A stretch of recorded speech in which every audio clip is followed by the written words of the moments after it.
Hi, my name is Rick Bloodworth. This is the Common Sense Christian Patriot channel, and today we want to talk about what it means to be a Christian patriot. And I want to start by looking at a couple of definitions. One is from Merriam-Webster, and it just simply defines a patriot as somebody who loves and supports their country. The Cambridge Dictionary goes a little bit farther. It says somebody who loves and is willing to fight for their country if necessary. And so there is that element of it goes beyond just an affection for a country. It's a willingness to take whatever stand is necessary to make sure that the country is protected because you love that country. You're part of that country and you're willing to defend her. And so let's talk about that from a Christian perspective and also just from the general idea of what a patriot really is, because sometimes when we think about patriots, we are looking more at somebody who just likes where they live. But it goes quite a bit beyond that. If you'll recall from our founding in America in the early 1770s, our founding fathers and their wives realized that we had a genuine problem with the British. Now, the king was the rightful ruler of the land, but he was doing things that were not correct. He was becoming more and more of a tyrant. And even though there was a House of Commons and a House of Lords in England that was supposed to direct the king appeared to be exceeding his authority, and at times the houses appeared to be exceeding their authority as well. And so the Americans were getting more and more concerned. They were still British citizens, but they could see that they were kind of second-class citizens. And so they watched this over a period of a number of years and realized there was coming a point where they were going to have to break off with Britain. It wasn't that they didn't still love England. It's just that they were Americans. They were Americans first, and they realized that what was happening wasn't right. And so they set out to get a voice within England. They wanted to make sure that their concerns were heard, but when they were ignored, that was when they decided to go ahead and begin the revolt that eventuated in the American Revolution. One of the things I love about the Patriots is they were determined not to be the ones who fired the first shot. Well, how come? Well, again, most of these people, from what we've learned in the past, really were Christians, or at least they were trying to be Christians. We realized that there were some who were a little more than deists, but most of them were very much believers, not only in God, but in Jesus, and they believed that they were bound to their laws. And so they weren't going to start the fight, but they did feel like they had the right to defend themselves. And so when the English pushed it to the point of war, they were willing to take part in that war. They were patriots. We have a problem in America today, and a great part of that problem is that we have, for whatever reason, an education system that is designed to hide the founding of America, or at least to cleanse it and sanitize it to where it looks like something more along the lines of what those who are in charge would like it to look like. They downplay the Declaration of Independence, and they downplay the Constitution as well. As a matter of fact, many Americans are very unfamiliar with these two documents. They may have read them a time or two, but they don't really remember much about what they say, and they certainly don't understand what they mean. Our founders were patriots. They had a love for God and country in that order. And they were bound and determined to serve God to the best of their ability and to support their country. And so when they had tyranny raising its ugly head in the monarchy of Great Britain, they rebelled against that tyranny. And the Constitution that they put together after the Revolutionary War was won and America was now an independent country was a thing of beauty. And it really did warn people about, or at least it had all sorts of guards and protections against tyrants ever being able to come into power again. Well, we have a lot of tyrants in power today, don't we? On both sides of the political aisle. As a matter of fact, sometimes it appears that our politicians do little more than play good cop, bad cop. They join one political party or another, not so much because they're idealistic, but because this will further their ambition towards power and wealth and control. Very important for them to make sure that the Constitution is downplayed, that people don't understand the Constitution.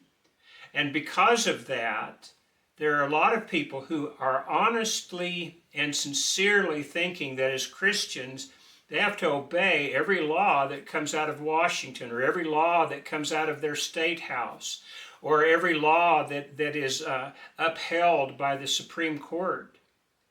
But America was designed to be run by a constitution. The government is but a part of that constitutional order that was set in place by our founding fathers. And so if you have a law that is passed that is against the Constitution, that violates the rights that are given within the Constitution, or at least the rights that are upheld within the Constitution, then that law is illegal and unconstitutional. Even if the Supreme Court should uphold an unconstitutional law and call it constitutional, it doesn't make it constitutional. Each citizen has the responsibility to determine, to understand first and foremost the Constitution, and then to determine what's right and wrong within that. That doesn't mean that every time we disagree with something that we go into rebellion, that we take up arms and we begin to fight. But it does mean that we are alert to tyranny, to people taking powers that were never intended for them to have. Well, in our era today, we very much have a tyrannical government, Republican, Democrat, and everything in between. You see our Supreme Court playing fast and loose with their own laws. As a matter of fact, there was recently an opportunity in Oklahoma, I believe, to allow a charter school that was religious to take part in the funds that all the other schools had available to them. And instead of making a ruling on this, the Supreme Court split, and then one of the Supreme Court members declined to take part in it. It's the only way you can get a tie in the Supreme Court is if somebody doesn't take part. And so apparently they plotted out how they could avoid this question of separation of church and state that is, of course, not constitutional, but is something that very much is in the interest of government. What happens when you have a citizenry that is not aware of its own constitution, that's not aware of the Declaration of Independence, nor why it was written or what it meant? Well, you have a people that are going to be very easily managed, or at least much more easily managed, and it's much more easy to get tyrannical rule in such a circumstance. Now let's make the connection to Christianity. Christians have an obligation to obey the law of the land. And I believe that as a Christian, you are going to have to determine first and foremost whether you are under a constitution, as our founding fathers said, or whether you are under a House of Representatives and a Senate and a President and a Supreme Court, even if they disagree with the Constitution. Because the Constitution is the supreme law of the land as it was set up.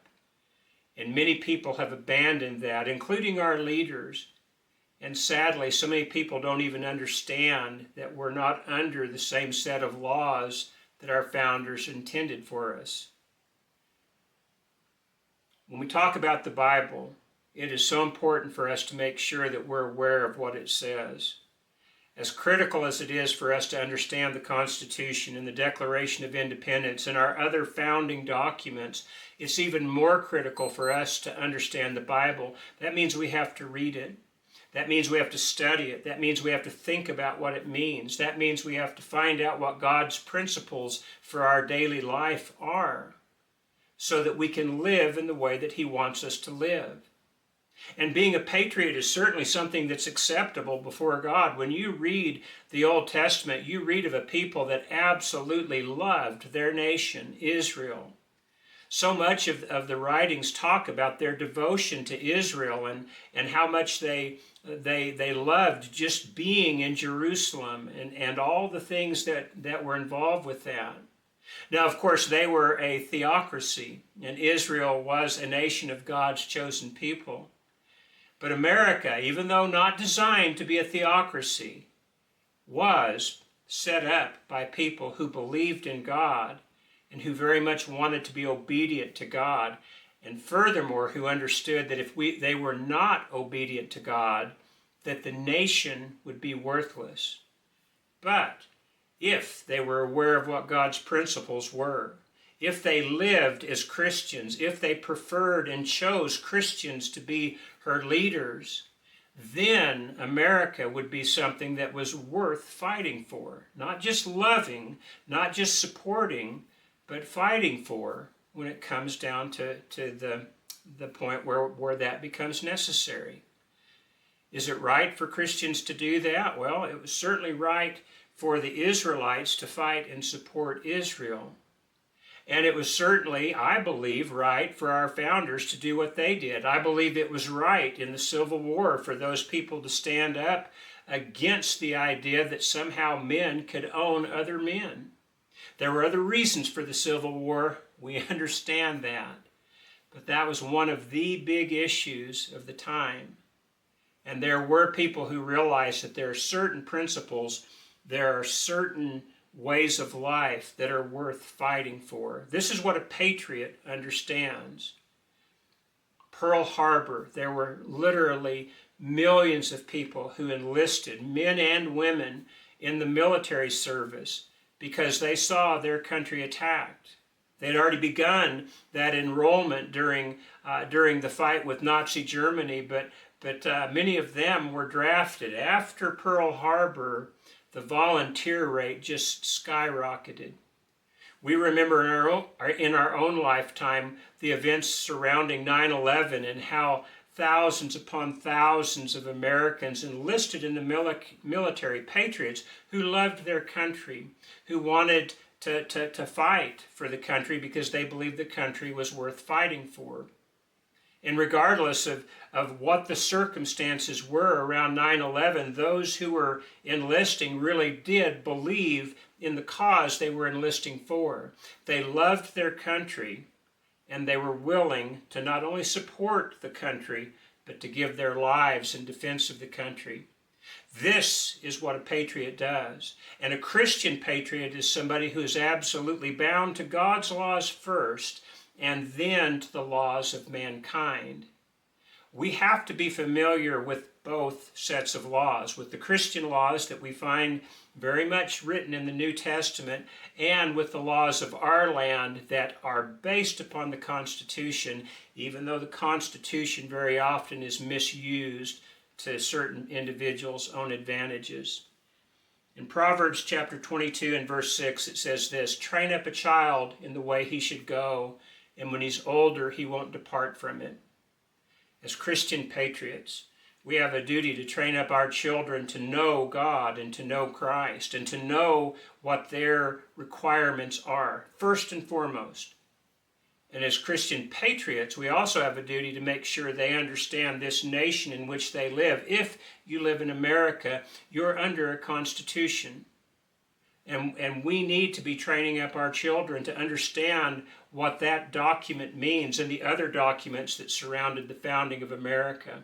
If we can do that, we're going to have something that is worth standing for. It's going to be a knowledgeable stance. It's going to be a stance because we love God and country in that order. And it's going to be a righteous stance, as righteous as we can make it with our limited understanding.